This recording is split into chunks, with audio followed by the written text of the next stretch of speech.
di up lagi itu tentang karakter, yaitu dengan P5. Jadi tujuan akhir itu di karakter, bukan mencerdaskan bangsa. Mencerdaskan bangsa ini satu alat. Jadi bangsa dari Bapak Ibu ya. Mudah-mudahan kita belasan tahun mengajar, belum terlambat Bapak Ibu. Jadi P5 itu kalau Bapak Ibu kemarin menyusun pedoman P5, di situ masih ada nilai produk, itu salah. Jadi kalau nanti P5 lagi yang dinilai adalah ini karakternya. Seperti yang di P5 ada yang bisa kayak bergotong royong. Iya, itulah yang dinilai seharusnya.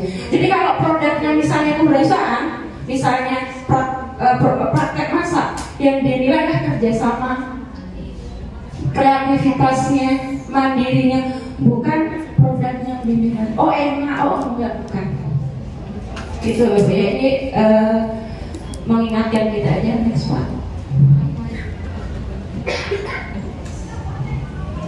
Ya, ini panduan pembelajaran dan asesmen pendidikan usia dini yang revisi tahun 2024. Jadi perencanaan di sini tujuannya yang saya kasih blok biru itu biar langsung ke poin-poin. Tujuan pembelajaran sudah sesuai dengan tahapan, disesuaikan dengan tahapan dan kebutuhan peserta didik. Ini nyambung dengan materinya Pak Mustari, pembelajaran berdiferensiasi menggunakan asesmen diagnostik. Jadi sebelum kita ngajar kita harus tahu anak ini kayak belajarnya seperti apa, kesiapan materinya seperti apa. Kalau misalnya contoh saya matematika ngajar, sebelum saya mengajar persamaan linier, saya pasti akan melihat mereka bisa nggak bilangan perpangkat misalnya, paham nggak penjumlahan pengurangan bilangan bulan. Ketika kita masuk ke operasi bilangan berpangkat mereka belum paham, ya kita harus dari awal lagi. Itu nggak apa-apa Bapak. Kok saya ngajar dari SD lagi ya? Nggak usah seperti itu, karena kita mengajar mengikuti kesiapan siswa. Harus diulang. Next. Oke, merencanakan pembelajaran. Jadi Bapak Ibu, dulu waktu kita pedoman yang dulu itu di aturannya ada membuat prota, progres dan sebagainya. Di pedoman yang baru kita hanya suruh membuat ini. Yang pertama, pengkajian kurikulum pembelajaran pembimbingan atau program kebutuhan khusus pada satuan pendidikan. Pengkajian kurikulum itu kita analisis Bu ya. Oh ini misalnya matematika yang tata busana perlunya matematika yang materi ini. Itu salah satu pengkajian kurikulum. Kemudian pembuatan rencana pelaksanaan pembelajaran atau pembimbingan sesuai standar proses dan rencana pelaksanaan pembimbingan. Di pedoman yang baru tidak ada menyebutkan membuat modul ajar. Dikatakan rencana pelaksanaan pembelajaran itu artinya berarti kita bisa buat RPP, bisa membuat modul ajar. Bedanya apa? Kalau modul ajar itu ada materi. Kalau RPP ya identitas, skenario pembelajaran sama asesmen. Makanya dulu waktu awal kali pembelajaran kurikulum merdeka dikatakan RPP cukup 1 lembar karena perlu hanya 3 ini aja, identitas sekolah, skenario pembelajaran sama asesmen gitu. Tapi langsung ada modul ajar, ternyata memberatkan guru-guru, makanya ada revisi seperti ini. Jadi kita nggak perlu membuat prota-proses lagi baru. Lanjut. Ini tadi ya, menganalisis tujuan, merencanakan pembelajaran. Next. Ini untuk kejuruan disesuaikan dengan SKKRI dan Mitra Budi untuk merancang pembelajarannya. Nanti akan dijelaskan sama Pak Zul langsung. Next. Pelaksanaan pembelajaran. Next. Pelaksanaan pembelajaran dimulai dari pendidik dapat melaksanakan pembelajaran yang bervariasi atau pembelajaran berdiferensiasi. Ini kata-kata di sini bukan saya ngetik, saya crop dari pedomannya langsung. Saya tempel. Jadi bukan tulisan saya, aslinya memang seperti ini. Jadi Kalau siswa itu dalam kelas itu kan pasti ada yang low, middle, high gitu Bu ya. Kita harus layani itu semua Bapak Ibu. Jangan hanya yang high aja yang kita layani langsung cepat selesai materinya, jangan. Kita harus layani middle, low juga kita layani. Itu artinya berdifferensiasi sudah. Jadi kalau kita mau belajar berdiferensiasi yang dibilang Pak Mustari ada konten, proses, produk. Bapak Ibu nggak usah bingung harus tiga-tiganya kita laksanakan dalam satu pertemuan atau tujuan pembelajaran, nggak usah. Boleh kok berdiferensiasi itu hanya proses saja, nggak usah buat pusing, aduh jadi bingung sama rencanakannya, nggak usah. Boleh mendiferensiasi produknya saja, baru semuanya. Misalnya sempat saya ditanya sama Bu Nurmadilah waktu saya pelatihan di Balikpapan, Bu Kamti saya disuruh wawancara ini tentang tingkat ya Bu, ini kayak apa? Jadi berarti Bu Dila, contohnya pembelajaran produk itu, kalau misalnya anak suruh membuat produk tari misalnya, kalau dia nggak bisa merekam video, ya nggak apa-apa dia nanti di depan kelas, boleh. Jangan buatlah tarian direkam di video, anak kesulitan gitu kan. Tidak semua siswa mampu. Ya nggak apa-apa dia suruh nari, intinya kan dia bisa menunjukkan kreasinya dalam menari. Misalnya ada yang produknya misalnya mau bahasa Indonesia, enggak Bu, saya nggak bisa kalau di print, nggak puisi di print, nggak apa-apa ditulis pakai tangan kalau memang nggak punya printer dan sebagainya. Itu namanya berdiferensi dan menyesuaikan kebutuhan murid. Oke, next Pak, ini sudah disampaikan Pak assessment. Next ya. Asesmen itu ada dua Bapak Ibu, asesmen formatif dan asesmen sumatif. Asesmen formatif itu dilaksanakan sebelum pembelajaran, salah satunya tadi diagnosis awal atau asesmen diagnosis, atau selama proses pembelajaran, itu formatif. Tujuan pembelajaran asesmen formatif adalah yang di bawah ini belum Pak. Tujuan pembelajaran yang di sini ada, maka pendidik dapat meneruskan pada tujuan pembelajaran berikutnya atau tidak. Apabila tujuan pembelajaran belum tercapai, pendidik perlu melakukan penguatan terlebih dahulu. Terus pendidik juga dalam proses ini juga mengevaluasi diri sendiri Bapak Ibu. Ini ketika dijelaskan, sudah lewat diskusi, kok tetap anak-anak masih bertanya, masih bingung. Berarti ketika gurunya mengevaluasi ini, terus dikasih pertanyaan juga masih nggak bisa, berarti itu namanya kita asesmen formatif. Gitu. Jadi misalnya dipakai soal latihan, sudah dikasih PR, pas dibahas di depan banyak yang salah, itu namanya asesmen formatif. Jadi yang ini dijadikan refleksi bagi guru juga, tidak hanya untuk anak ini belum bisa sama nggak bisa. Guru juga harus evaluasi apa yang salah dengan proses pembelajaran saya, sama-sama merefleksi. Next Pak. Gini, bagi pendidik asesmen formatif berguna untuk merefleksikan strategi pembelajaran yang digunakan serta untuk meningkatkan efektivitasnya dalam merancang dan melaksanakan pembelajaran. Asesmen ini juga memberikan informasi tentang kebutuhan belajar individu peserta yang diajar. Itu kalau kita diagnosis awal ya. Oke, next Pak. Yang kedua ada asesmen sumatif, itu bertujuan untuk menilai pencapaian hasil belajar. Inilah yang disebut kita ujian semester biasanya. Jadi satu capaian dilaksanakan. Oke, lanjut. Asesmen sumatif dapat dilakukan setelah pembelajaran berakhir, misalnya akhir satu lingkup materi, pada akhir semester.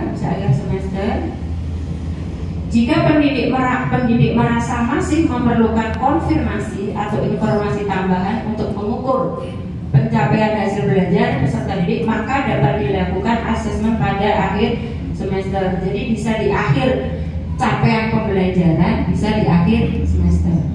Lanjut Pak. Nah, asesmen sumatif tidak harus ujian semester Bapak Ibu. Ini bentuknya bisa menggunakan teknik dan instrumen yang beragam. Tidak hanya berupa tes tertulis, namun dapat menggunakan observasi dan performa itu bisa praktek, menghasilkan produk, melakukan proyek. Jadi kalau kejuruan sudah ada menghasilkan praktek, menghasilkan produk, nggak perlu juga ujian semester sebetulnya. Boleh pakai ini. Gitu. Next. Sekarang KKTP. Apa sih KKTP? KKM dulu Bapak Ibu ya. Bedanya kalau KKM itu satu nilai, kalau KKTP itu bentuknya yang pertama bisa menggunakan deskripsi kriteria. Kayak rapot TK Bu ya, deskripsi kriteria. Bisa menggunakan rubrik, bisa menggunakan skala dan interval, bisa menggunakan persentase. Next Pak. Ini yang contoh menggunakan deskripsi seperti itu. Jadi contohnya pada ketika bahasa Indonesia ya, laporan menunjukkan kemampuan penulis teks eksplanasi dengan runtut, apakah memadai atau tidak memadai. Itu aja nilainya, nggak harus nilai. Lanjut. Ini yang pakai interval. Ini jadi nggak satu nilai, oh 70. Kalau nggak 70 berarti nggak tuntas gitu, nggak ada intervalnya. Dan ketuntasan itu yang menentukan kebijakan sekolah masing-masing. Nggak ditetapkan sama pusat 60 dianggap tuntas. Dulu ada tuh ya, peraturannya dianggap tuntas tingkat nasional itu 60. Sekarang nggak ada. Next. Ini kegiatan PKL. Next Pak. Ya. Ada uji kompetensi yang biasa dilakukan kita USK. Hasilnya dikatakan memang lewat LSP bukan pedomannya. Lanjut. Ada ujian unit kompetensi. Kalau ujian unit kompetensi itu kalau zaman dulu Pak klaster Bapak Ibu ya. Karena hasilnya berupa skill paspor. Oke, lanjut. Nah, mekanisme kenaikan kelas. Pedoman yang sekarang nggak seperti dulu Bu. Kalau dulu minimal 3 mapel yang tidak tuntas, tidak naik kelas. Ada kan begitu ya? Tiap rapat kenaikan kelas kita bingung 3 atau 4 atau 2. Sekarang enggak, itu kenaikan kelas ditentukan kebijakan sekolah masing-masing. Enggak ada ketentuan minimal berapa mapel, apakah sikapnya baik kayak gitu. Jadi satuan pendidikan memiliki keleluasaan untuk menentukan kriteria kenaikan kelas. Harusnya ini dibuat di awal semester baru. Jadi pas mau terima rapot jangan bingung dulu, buat aturannya dulu baru kita rapatkan. Kemudian penentuan kenaikan kelas dilakukan dengan mempertimbangkan laporan kemajuan belajar, mencerminkan pencapaian peserta didik pada semua mata pelajaran, proyek penguatan profil pelajar Pancasila, dan ekstrakurikuler serta prestasi lain selama 1 tahun. Ekstrakurikuler prestasi lain pun dipertimbangkan di sini Bapak Ibu. Selama ini kita menyampingkan itu ya. Dalam proses penentuan peserta didik tidak naik kelas perlu dilakukan musyawarah antara pendidik yang mempertimbangkan keseluruhan proses belajar peserta didik serta pendampingan oleh pendidik. Jadi mempertimbangkan proses serta pendampingan. Jadi ada proses pendampingan selama pembelajaran. Sehingga opsi tidak naik kelas itu menjadi pilihan paling akhir. Artinya apa? Misalnya anak ini bermasalah apa, itu sudah ada pembimbingan bertahap. Dengan tiba-tiba mau terima rapat baru dicari diakumulasi kesalahannya anak berapa gitu, nggak boleh. Harus ada proses pendampingan. Lanjut. Oke. Untuk menilai pencapaian hasil belajar peserta didik sebagai dasar penentuan kenaikan kelas dapat berdasarkan penilaian sumatif. Nilai sumatif bisa untuk mempertimbangkan tidak atau naik kelas. Penilaian pencapaian hasil belajar peserta didik untuk kenaikan kelas dilakukan dengan membandingkan pencapaian hasil hasil belajar peserta didik dengan kriteria ketercapaian tujuan pembelajaran KKTP tadi ya, sama lah dengan sebelumnya. Oke, next. Next Pak. Oke, ini yang perlu ditekankan, opsi tidak naik kelas harus dilakukan dengan sangat hati-hati, dengan tujuan untuk membantu pengembangan kompetensi dan karakter peserta didik. Hal ini dilakukan karena mengulang semua pelajaran yang sama selama 1 tahun tidak membuat peserta didik memiliki kemampuan akademik yang setara dengan teman-temannya, bahkan bisa lebih rendah. Kira-kira nggak naik, mereka nilainya belum tentu lebih baik Bapak Ibu, justru malah down. Peserta didik tersebut membutuhkan pendekatan atau strategi belajar yang berbeda, karena kadang kita memahami individu murid kita belum mampu per individu Bapak Ibu. Jadi kadang kita punya kelemahan di situ, jadi nggak maksimal dalam pelayanan pembelajaran. Peserta didik tersebut membutuhkan pendekatan atau strategi belajar yang berbeda, bantuan belajar yang lebih intensif dan waktu yang lebih lama. Next. Dalam hal terjadi kasus luar biasa, jika terdapat banyak mata pelajaran tidak tercapai dan peserta didik dan atau terkait isu sikap karakter peserta didik, maka satuan pendidikan dapat menetapkan tidak naik kelas. Jadi memang harus kalau berkaitan dengan karakter mungkin kayak pencurian berkali-kali ya mungkin bisa, atau itu masuk pidana, itu mungkin salah satu contohnya. Namun demikian, keputusan ini sebaiknya dipertimbangkan dengan sangat hati-hati, mengingat dampak terhadap kondisi psikologis peserta didik. Ini kata, sekali lagi bukan kata-kata dari saya, kata-kata dari pedoman itu yang saya cantumkan di situ. Jadi memang diperbolehkan untuk tidak naik kelas, tapi selalu dibilang hati-hati, gitu ya Bapak Ibu. Jadi karena pengaruh ke psikologis peserta didik. Next, mekanisme kelulusan, ini next saja. Itu mekanisme kelulusan itu intinya 1 tahun dia proses pembelajaran gitu Bapak Ibu ya, mengikuti proses pembelajaran. Peserta didik mengikuti ujian yang diselenggarakan oleh satuan pendidikan harus telah berada pada tahun terakhir. Gak masalah kayaknya Bapak Ibu ya. Next aja. Mekanisme kelulusan, bentuk ujian yang diselenggarakan. Ini maksudnya kayak kemarin OSP. OSP bentuknya bisa portofolio, penugasan, tes tertulis, dan bentuk kegiatan lain. Next. Peserta didik dinyatakan lulus dari satuan program pendidikan setelah menyelesaikan seluruh program pembelajaran.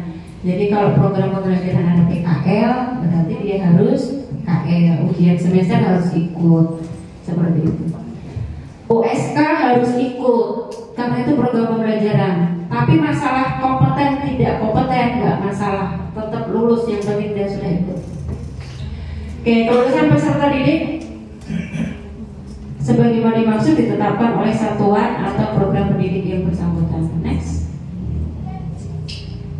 Ini refleksi. Okay. Refleksi ini bisa dilakukan oleh guru selama misalnya dalam 1 semester atau 1 tahun itu kita harus nunggu. Walaupun kita secara resmi tidak melakukan evaluasi, tapi pasti kita itu tiap ngajar pasti evaluasi Bapak Ibu ya. Yakin itu Ibu, dalam 1 semester kenapa ini, pasti kita selalu merefleksi walaupun dalam pikiran saja, tidak dituangkan dalam tulisan. Next. Oke, refleksinya bisa berdiskusi dengan rekan sejawat, mengamati proses pembelajaran yang lain. Oh ya, saya ingat teman-teman masukkan di PMM ada yang pengamat observasi pembelajaran teman sejawat ya, banyak. Itu saya okekan Pak Abu, karena selama ini kan supervisi kadang guru yang kita tentukan aja, tapi sebetulnya teman yang lain itu kalau kita observasi teman yang lain itu nambah ilmu. Jadi saya okekan, nanti kita buat formasinya seperti itu biar kita sama-sama belajar. Mungkin saya nanti yang di observer Budawi atau siapa, kita sharing aja. Next, terima kasih. Itu aja, terima kasih dari saya. Wassalamualaikum warahmatullahi wabarakatuh. Terima kasih Bupati yang sudah mendefinisi kita tentang adanya perumahan pembelajaran yang terbaru, khususnya penyusunan perangkat yakni nomor 25 tahun 2024 itu adalah pedomannya. Sekarang lanjut ke Wakakurikulum Pak Zulkifli, bagaimana menyusun perangkatnya? Perubahannya sudah kita tahu, sekarang teknis menyusunnya. Tentu kita harus, kelemahan kita di sini ya, karena kita refleksi dulu diri bahwa terkadang kegiatan kita, pembelajaran kita itu belum link dengan USK kita, belum link dengan teaching vector kita atau kegiatan di produksi kita. Nah, mungkin Pak Sul bisa memberikan pemaparan. Waktu dan tempat saya persilakan. Bismillahirrahmanirrahim. Assalamualaikum warahmatullahi wabarakatuh. Waalaikumsalam warahmatullahi wabarakatuh. 2 merah tambah 1 biru warna apa?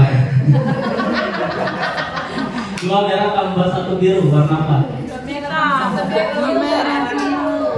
Merah biru. Oh, itu contohnya. Ini merah, ini biru. Kan mata uang. Iya. Bukan biru, Pak. Baik Bapak Ibu, di sesi terakhir tadi saya sudah melihat jam, terus ini sudah jam 3. Sebenarnya semua yang disampaikan dari Bapak Ibu guru hebat yang tadi, saya sementara Bapak Ibu mengisi, saya buat rangkumannya Bapak Ibu. Jadi saya simak, saya buat rangkumannya. Saya buat rangkumannya bahwasanya setelah kita memahami yang namanya filosofi Ki Hajar Dewantara, yang mana ini pembelajaran berpusat pada murid, kita bisa menerapkannya di kelas dengan metode pembelajaran berdiferensiasi yang tadi disampaikan oleh Pak Mustahi. Pembelajaran diferensiasi ini bisa berupa konten dan lain sebagainya. Pak, ketika alat di jurusan saya kurang, diferensiasinya gimana? Kita gunakan alat yang ada sebisanya. Contoh misalnya di TKJ. Di TKJ ada alat cabling itu cuma 3 unit, alat router ada 4. Ini nggak bisa untuk semua kelompok. Gimana diferensiasinya? Kita bentuk beberapa kelompok. Kelompok 1-2 ini cabling selama seminggu. Kelompok 3-4 ini bisa konfigurasi router. Itu berdiferensiasi. Nanti di minggu kedepannya atau 2 minggu seterusnya itu bertukar. Ketika ini sudah mahir di cabling, bertukar ke konfigurasi router dan lain sebagainya. Jadi itu tadi berdiferensiasi. Setelah pembelajaran diferensiasi ini bisa dilaksanakan, pastinya perlu yang namanya perangkat pembelajaran seperti apa yang disampaikan oleh Bu Sukamti. Jadi tadi saya catat di rangkumannya semua poin-poinnya seperti itu ya. Perangkat pembelajaran yang nantinya Bapak Ibu kumpul di akhir Agustus ini, gitu ya. Ditunggu karena ada yang namanya tadi yang disampaikan Bu Sukamti, ada observasi kelas. Nah, di sini kita sepakati observasi kelasnya ini di bulan apa nih? Akhir Agustus atau pertengahan September? Desember, Pak. Desember sudah berganti. Jadi di perangkat pembelajaran yang isinya tadi itu pembelajaran berdiferensiasi, itu nanti ditunggu di akhir Agustus atau September aja ya. Bisa serpat juga. Awal September saja, dan itu nanti sekaligus dilakukan tadi yang namanya observer, Bu ya. Observer nanti yang akan dilakukan sesama teman sejawat. Jadi Bapak Ibu diharapkan nanti di awal September perangkat pembelajarannya sudah ada. Di perangkat pembelajaran yang di dalamnya berdiferensiasi tidak lepas SMK Negeri 1 Sangatta Utara sudah yang namanya menerapkan teaching factory. Perangkatnya bagaimana gitu kan? Teaching factory-nya gimana? Teaching factory kita kemarin ada masing-masing jurusan sudah melakukan sinkronisasi kurikulum. Yang baru start kayaknya baru satu. Bu Farida, mana Bu Farida? Oh jemput. Kemarin saya tagih Bu Farida sudah ada kan? Karena kemarin sempat presentasi di PTSP, kita butuh dukungan itu setidaknya sampel mana yang sudah disinkronkan dengan industri seperti itu. Jadi Bapak Ibu jurusan apa yang kita lakukan di sebulan yang lalu, sinkronisasi kurikulum segera diselesaikan dan dikumpul. Selesaikan dan dikumpul, nanti kita tidak lanjuti, kita datangi Budi yang kemarin kita undang, kita tindak lanjuti karena ada yang namanya nanti guru tamu. Guru tamu mereka masuk ketika apa yang tidak ada di sekolah kita, namun di industri ada. Jadi mereka ngisi apa yang ada di industri ke sekolah kita. Jadi teaching factory-nya jalan. Selama ini jalan Pak, jalan. SOP sudah ada, sudah 100% belum. Nah, setelah teaching factory jalan, unit-unit produksi kita jalan, SOP-nya kemarin ada yang keliling dari Komisi 4 anggota Dewan DPRD Provinsi. Dia sampainya ke Tata Busana ya. Gak nyampaikan ini ke, mohon maaf ya. Kayak capek nih, sudah 70 tahun.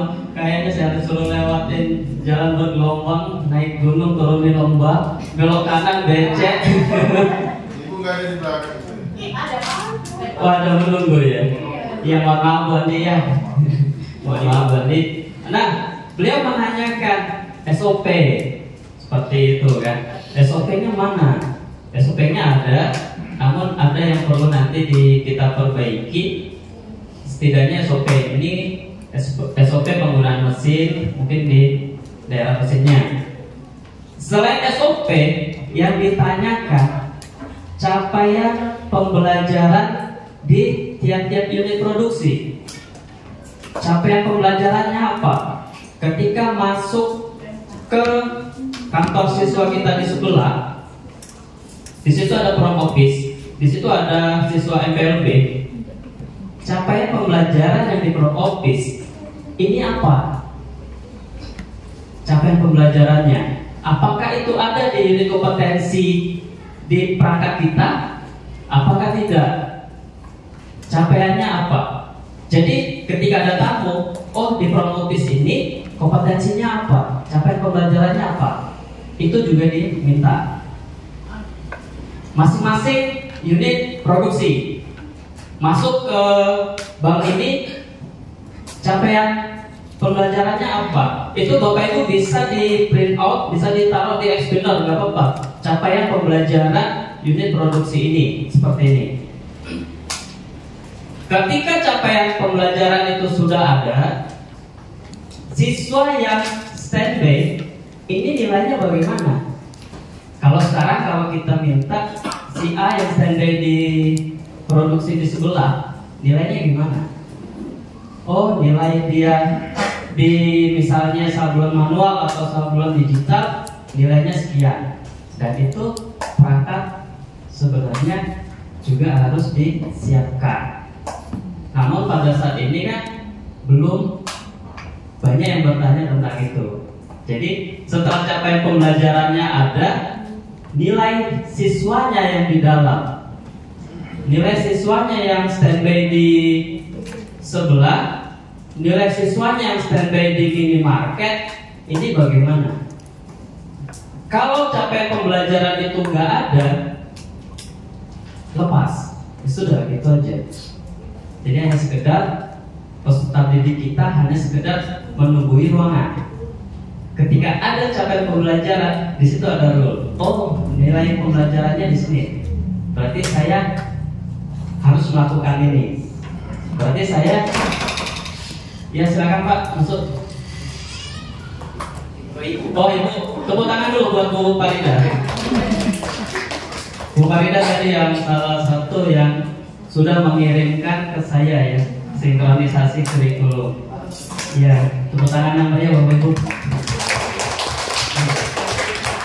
Nanti ditunggu untuk jurusan yang lain. Sampai di proses penilaian dari UP tadi, jadi siswa yang standby itu ketika ada salah satu dari dinas monitoring lihat nilai anak si A berapa, kita yang di dalam itu guru pendampingnya di dalam sudah bisa menyetorkan. Oh, nah ini capaian pembelajaran ini Pak. Hari ini dia capaiannya ini, nilai dia saya berikan sekian. Itu ada. Gitu ya. Selanjutnya, selesai itu semua, ketika filosofi kita sudah terapkan, pembelajaran berdiferensiasi kita sudah lakukan, RPP pembelajaran sudah kita buatkan yang terbaik, baik itu berdiferensiasi dan lain sebagainya, sinkronisasi sudah kita lakukan. Endingnya di mana? Uji kompetensi. Uji kompetensi ini juga ada tugas sebagai ketua jurusan di 1 bulan yang lalu. Ini belum ada yang kumpul. Yang mana materi uji kompetensi ini disinkronkan dengan itu kan diminta oleh dinas pendidikan. Itu dipakai ketika ada monitoring dari dinas, ketika ada uji kompetensi. Benar nggak uji kompetensinya ini materinya? Yang pernah saya kirim contohnya Bapak Ibu, contohnya tinggal copy paste sama membuat SOP-nya sama modulnya. Itu ada contohnya. Nah, itu juga diminta Bapak Ibu.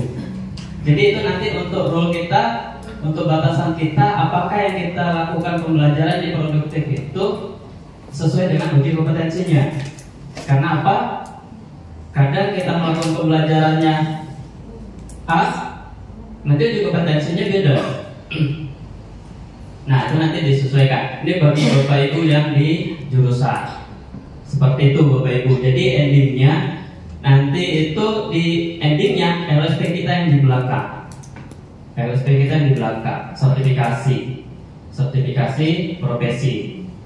Jadi PR bagi kita semua untuk saat ini yaitu perangkat pembelajaran, karena untuk kebutuhan juga dokumentasi sekolah dan juga perangkat belajar mengajar Bapak Ibu di kelas pasti ada pedomannya, ada rule-nya. Oh, masuk kelas ini ngajarnya apa, seperti itu.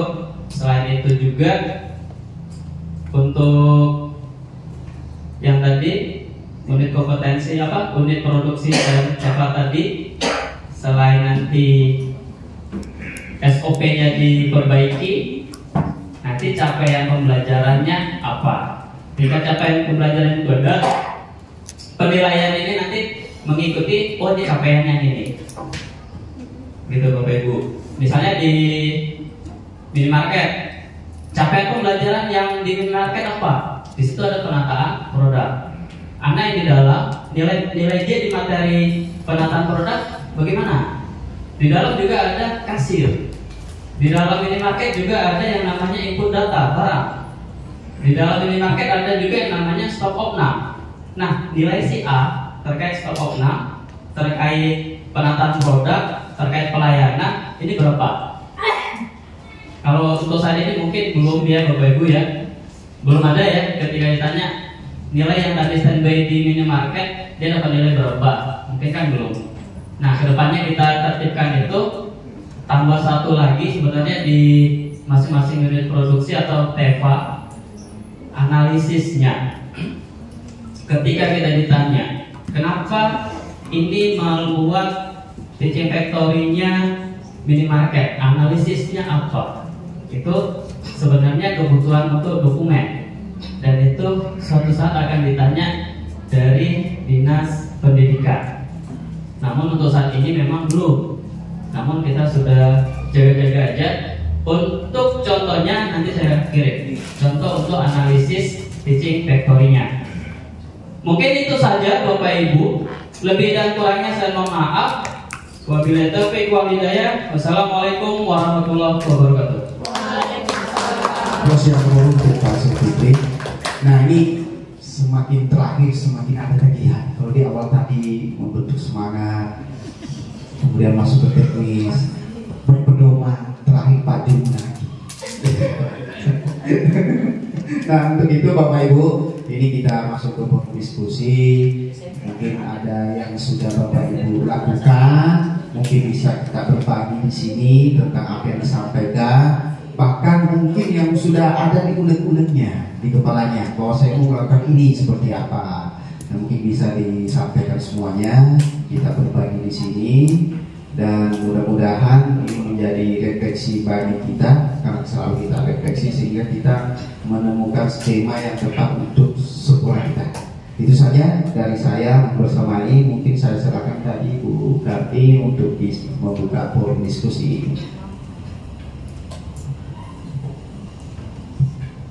Mungkin banyak pertanyaan atau saking banyaknya pas pertanyaan pemateri pertama sudah lupa. Iya.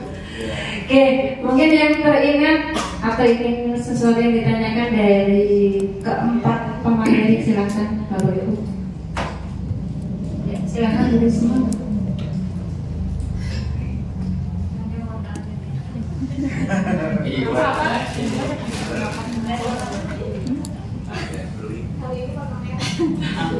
Apa tadi yang warna biru bukan ini?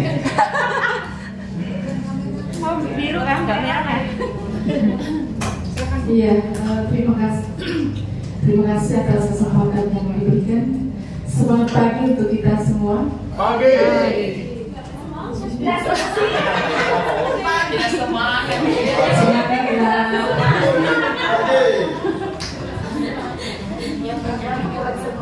Oh, semangat. Semangat pagi. Luar biasa. Oh, itu maksudnya. Iya. Luar biasa. Narasumber kita pada siang hari ini semuanya guru penggerak. Kami guru berdiam aja ini. Nanti aja dorong Bu. Nanti nggak ada Kak, kalau didorong. Belum didorong Bu Risma. Nanti jatuh Pak, jatuh kan? Oke, silakan Bu. Iya. Virusnya apa tadi itu ya? Ya semuanya lah materinya bagus. Yang saya simak tadi itu yang paling berkesan itu tadi ya salah satunya warna, yang kedua itu pembelajaran diferensiasi tadi, yaitu pembelajaran yang berdasarkan visual, auditori dan kinestetik. Iya, di dalam kelas itu semua siswa tidak sama betul. Karakternya juga berbeda-beda. Tetapi ada hal-hal yang perlu kita perhatikan yang sangat mungkin tidak termasuk di ketiga kategori itu tadi. Ya, seperti apa itu? Iya, ini mungkin saja hanya saya yang mendapatkan, tapi nggak tahu teman yang lain ada yang menemukan seperti itu, tapi membiarkan mendiamkan. Bagaimana kita bisa ini kan semua yang kita kemarin untuk kenaikan kelas nilai berapapun boleh naik, gitu ya. Kemudian oke lah untuk penilaian, tapi kita yang akhir dari yang kita inginkan siswa adalah berkarakter. Karakternya harus dan berbudi pekerti yang luhur sesuai dengan pendataan dari Pak Sandra tadi. Konsepnya disampaikan oleh Pak Sandra tadi ya di awal ya.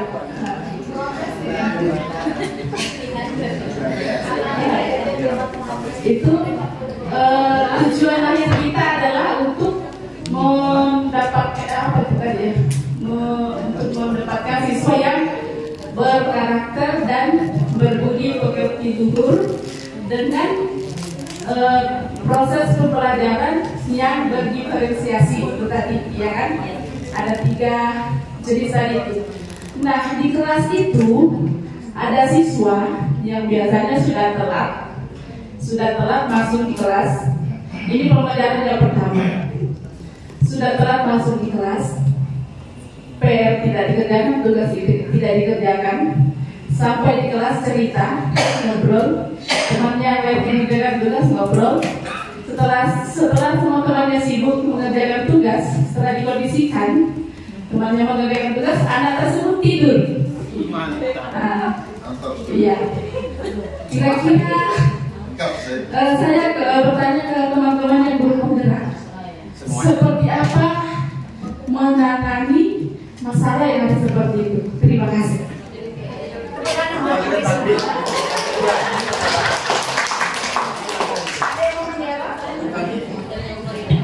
Ya, jadi kedua kalinya Bu Farida tampil ke depan. Jadi hari pagi silakan Bu Farida. Sebentar lagi. Tadi kan skala kecil kan. Tadi kan sudah sampai pagi ya, ada institusi, ada apa, hasilnya apa, Bu Farida sampaikan lagi.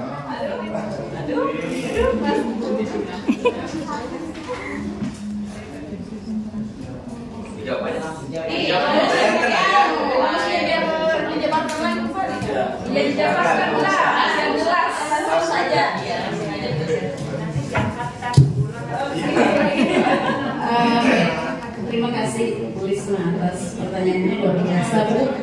Semakin banyak masalah, semakin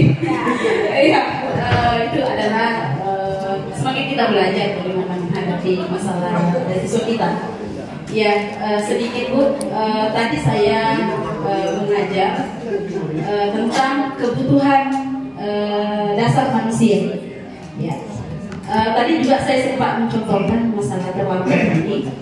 Ketika ada siswa yang terlambat, perlu kita sebagai seorang guru yang memposisikan diri kita sebagai manajer, itu kita perlu memahami kebutuhan dasar anak terlebih dahulu. Jadi ketika anak terlambat, kita perlu mengetahui atau mungkin mengambil tindakan, mengetahui apa sebenarnya yang menyebabkan dia terlambat. Mungkin dia terlambat, ada beberapa kemungkinan tadi sudah saya contohkan. Mungkin dia terlambat karena ada kebutuhannya yang belum terpenuhi. Misalnya, iya, boleh saya? Iya, boleh. Iya, kalau alasan-alasan yang memang masuk akal boleh lah Bu. Kalau alasannya terlambat bangun bagaimana Bu? Iya. Ini sama Bu. Jadi anak terlambat bangun itu pasti ada sesuatu yang menyebabkan dia terlambat bangun. Misalnya dia terlambat bangun karena mungkin tadi malam dia main HP sampai pagi, akhirnya dia terlambat ke sekolah. Anak ini Bu, berarti ada kebutuhan yang masih belum terpenuhi olehnya. Mungkin anak ini butuh kesenangan, akhirnya dia mungkin main game, mungkin kondisi di rumahnya seperti apa yang belum terpenuhi, atau mungkin anak ini susah tidur. Ya, banyak hal yang bisa menyebabkan anak ini tidak bisa datang ke sekolah karena terlambat. Seperti itu.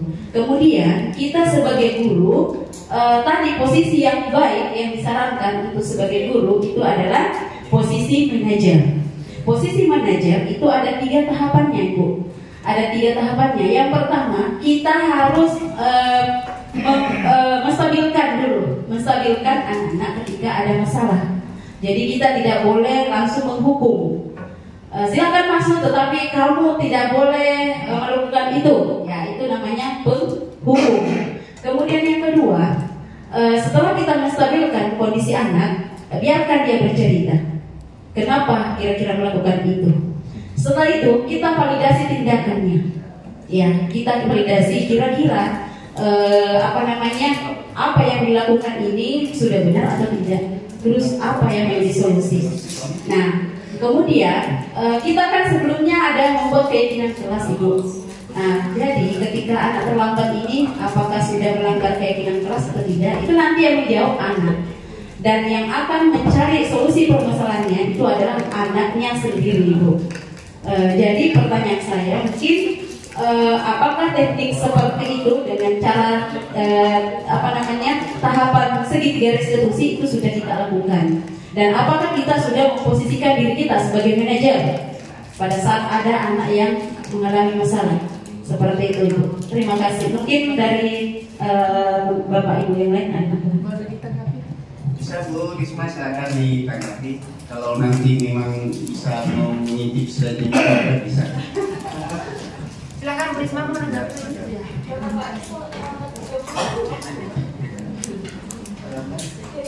Yang segitiga tadi apa? Bukan segitiga restitusi.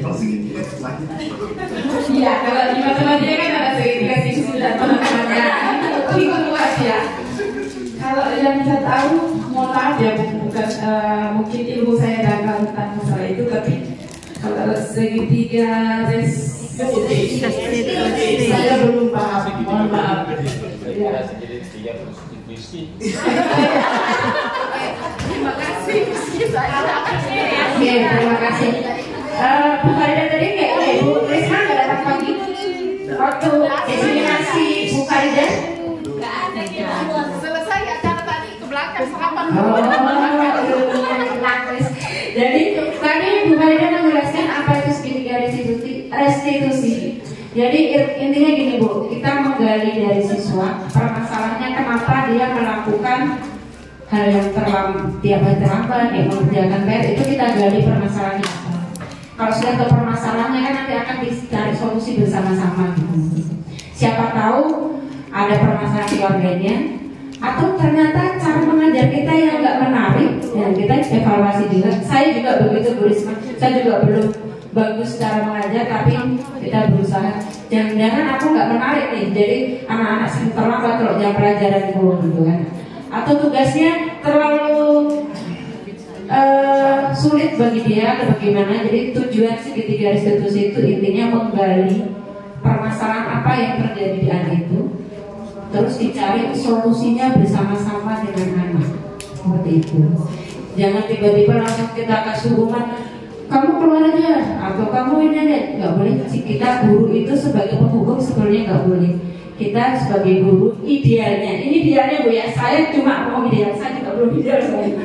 Idealnya guru itu memposisikan sebagai manajer, yaitu kita melakukan segitiga restitusi, mencari pokok permasalahannya apa, cari permasalahan solusinya bersama-sama. Itu.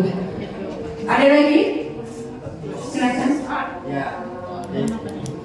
Mohon izin, ini memperkuat teman-teman ini merupakan segitiga restitusi. Di saya selaku pimpinan itu diberikan amanah untuk melakukan penilaian.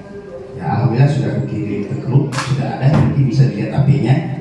Ini dikirim ke guru. Bahwa ini berkaitan dengan segitiga restitusi tadi. Ya, di situ cuma satu slide yang berisi tentang kompetensi guru. Kita tahu kompetensi guru itu ada 3, kompetensi sosial, manajerial, dan kompetensi teknis. Nah, kemudian itu di tengah ada level keberadaan kita. Di mana sih posisi kita sekarang?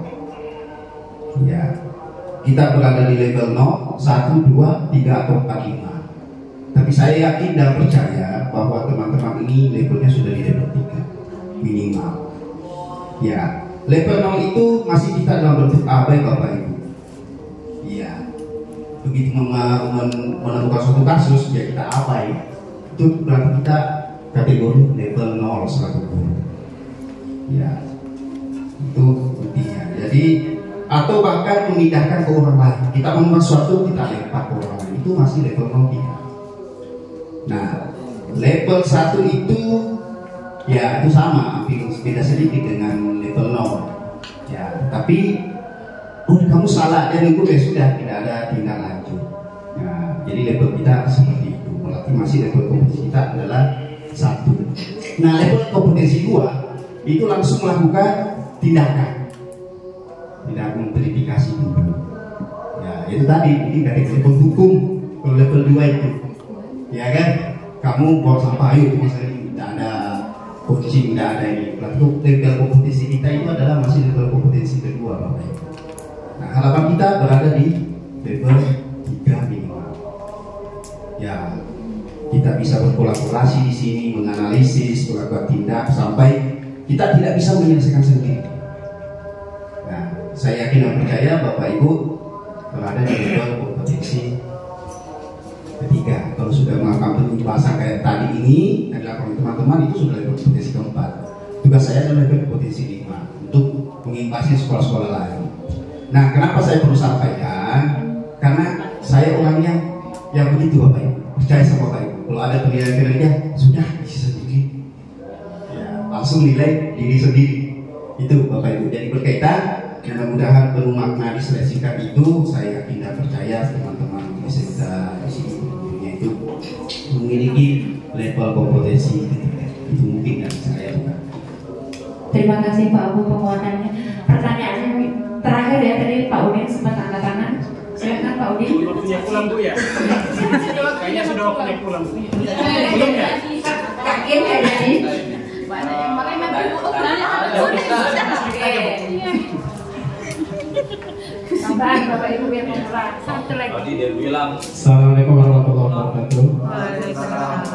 Ini bukan pertanyaan Bu, maaf. Ini berkaitan dengan pembelajaran TEFOK ya. Yang kami dapatkan kemarin waktu di Jakarta yang diadakan pematerian dari Bispa. Kalau yang namanya TEFOK itu karena saya dari bisnis dan pemasaran. Menurut beliau-beliau di sana materi yang namanya TEFOK itu ada industri, kelas industri yang masuk di sekolah kita. Jadi anggaplah kami di BDP. Salah satu contoh mungkin di BDP itu ada kelas di Alpha Midi gitu ya. Jadi yang nama bisa dikatakan TEFOK kalau yang menjaga toko mulai dari kasir sampai pramuniaga itu bukan siswa, tapi dari Alpha Midi yang menyediakan. Jadi bisa dikatakan TEFOK kalau siswa-siswa kita ini yang dari kasir maupun pramuniaga itu yang ngajarin langsung dari industri. Itu yang pertama. Jadi saya tanya, selama ini kami di Kalimantan Timur khususnya, di SMK salah satu di SMK Samarinda ada yang kelas Alpha Midi. Selain itu kami masih siswa yang kerjakan sendiri. Yang kedua Bu, harapan kami dengan teman-teman yang sudah TGP, kita kan orientasinya ke siswa Bu ya. Kita ini kan sebagai pelayan siswa. Kayaknya belum ada deh efeknya teman-teman Bu TGP dengan siswa kita Bu. Tolonglah gitu loh. Jangan cuma ilmu untuk dirinya sendiri deh. Kalau bisa diaplikasikan ke siswa deh gitu Bu. Terima kasih. Assalamualaikum. Sedihnya Bapak Ibu ya, pertanyaan pertama dulu pertama saya Pak Jul ya. TEFOK itu betul yang mengajari dari Dudi, bukan berarti pegawainya dari Dudi Pak, tapi yang ngajari dan SOP-nya itu mengadopsi dari Dudi. Setelah saya begitu. Ya, itu yang kedua.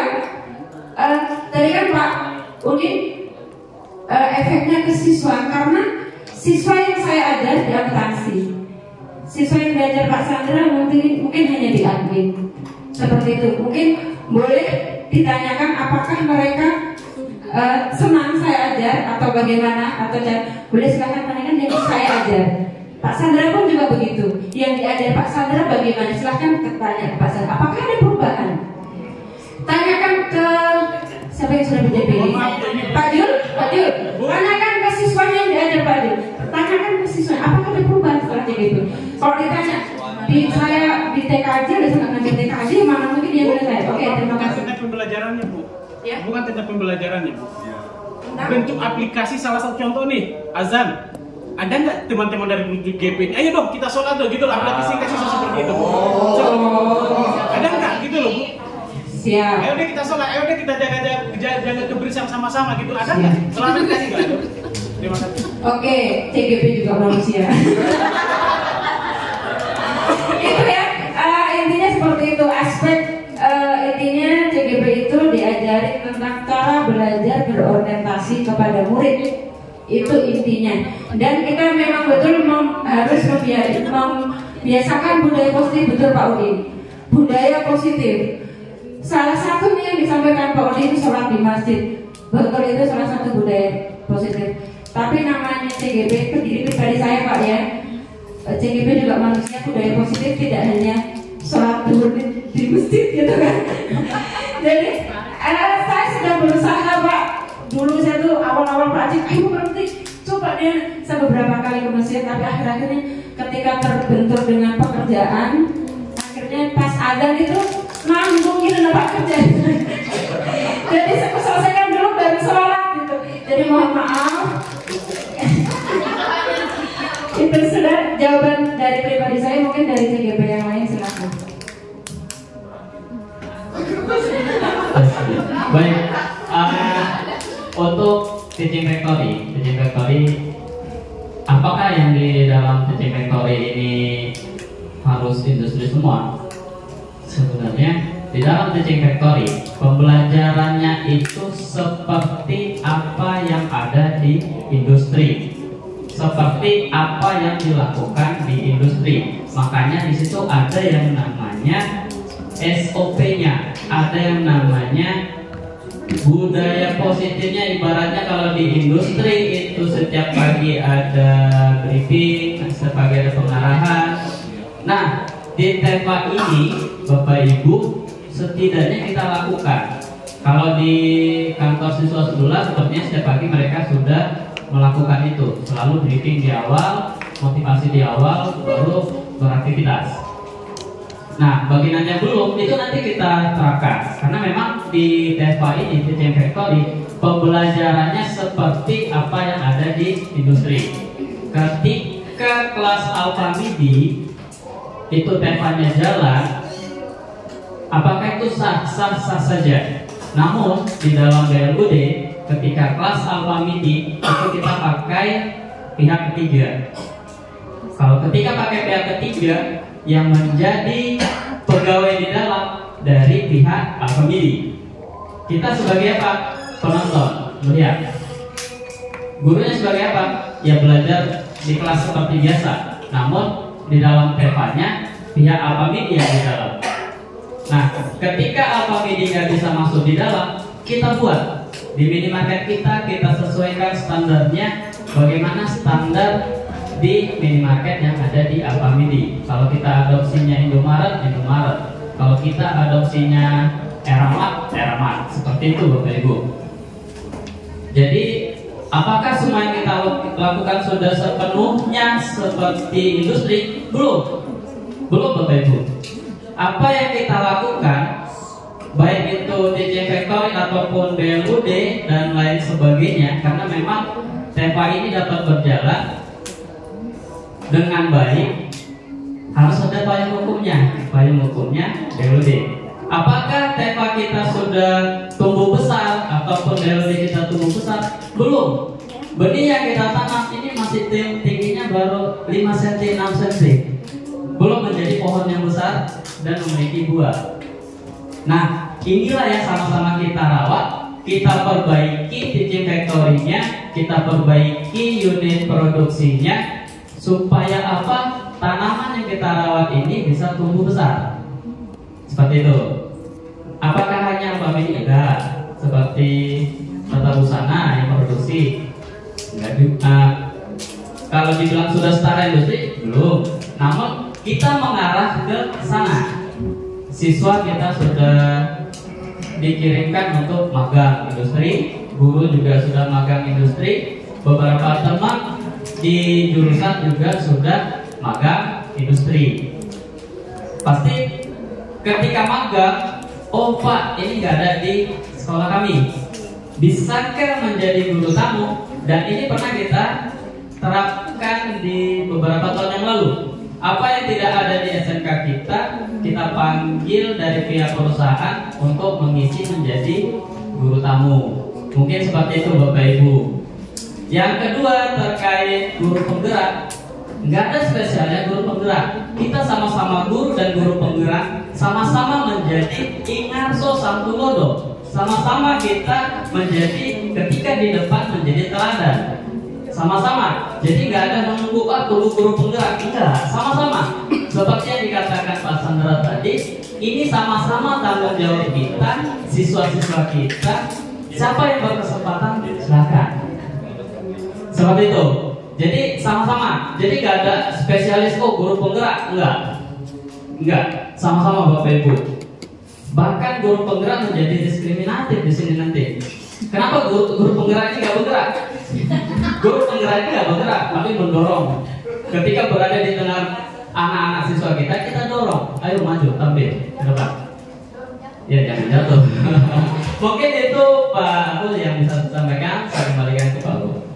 Terima kasih Pak Zul, Bu Karti, dan terutama Pak Udin mengingatkan saya Pak. Jadi untuk menghimbau anak sholat itu kewajiban utama pada diri saya selaku pemimpin, kewajiban utama kita semua, tidak peduli dia guru agama, guru penggerak, guru umum, itu kewajiban kita semua namun bersemai.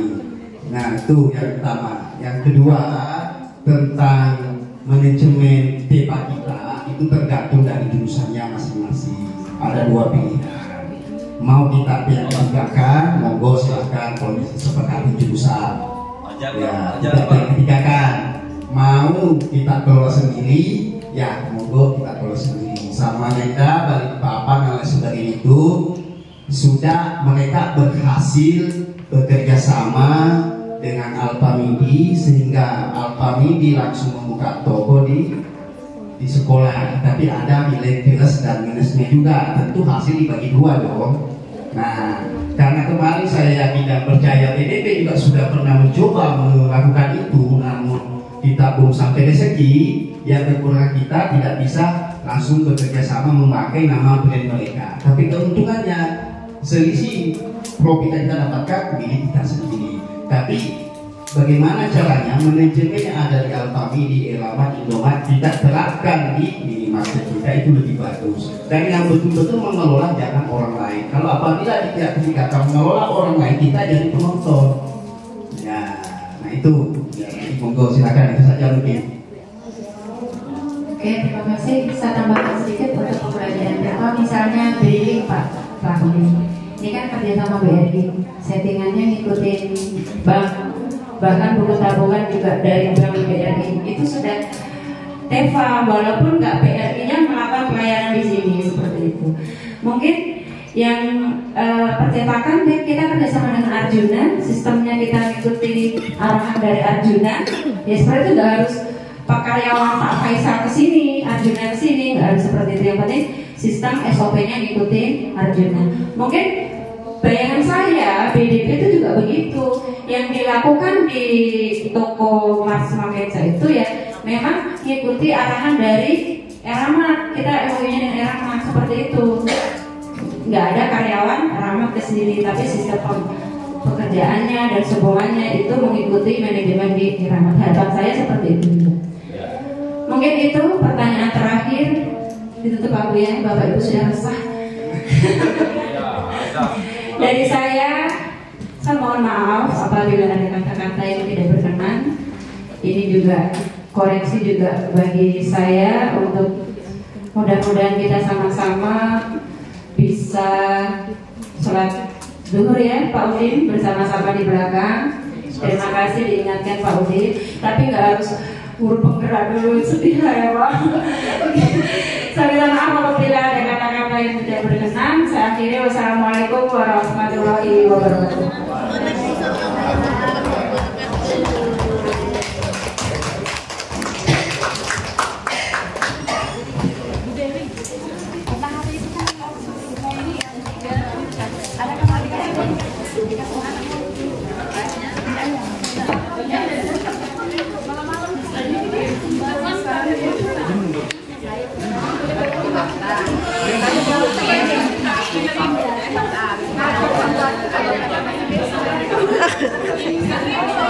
Jangan lupa.